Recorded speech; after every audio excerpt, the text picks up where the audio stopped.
So here we have the BMW 118D on a 59 plate. I'm going to start off by showing you around the outside of the car, and then we'll hop in and run through some controls on the inside. From the outside you can see it's a 5-door car with alloy wheels. We're going to start off inside the boot area first of all. As we approach the back of the car, you can see we have reversing sensors. Plenty of boot space as well. You can increase this space by folding down either or both of the 60/40 split folding rear seats as well. Okay, so we're just going to work our way back around to the front of the car, and then we'll hop in and run through some controls on the inside of it from there.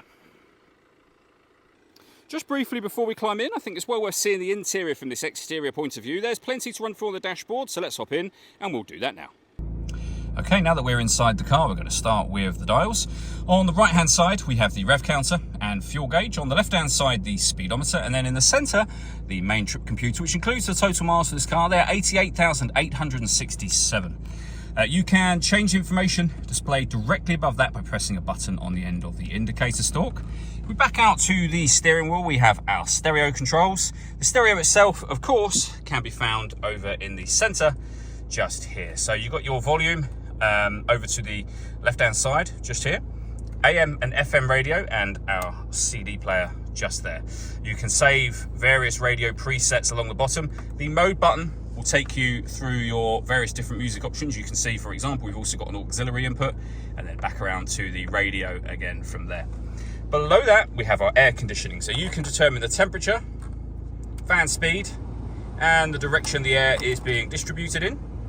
When you're happy with those settings, your air conditioning's on, so that's off, back on again. You can recirculate the air that's in the car. That's a great way of heating it up or cooling it down quickly depending on the temperature you've set over here. We've got our heated rear screen as well. Below that, you can turn your parking sensors on and off. We can turn off the stop and start. This car is designed to cut out when it's stationary in traffic to save you fuel. The system is off when that light shows. We have our ashtray. You can use it as a coin holder or whatever you want to put in there, some storage. We have a 12-volt charging socket, which is also a cigarette lighter. You can, of course, close that section over as well. And then we have a 6-speed manual gearbox. All that leaves me to say is thank you for taking the time to watch this video. If you'd like to come and see the car in person and have a test drive, please feel free to give us a call here at 7daysonly.co.uk. We'd love to hear from you soon.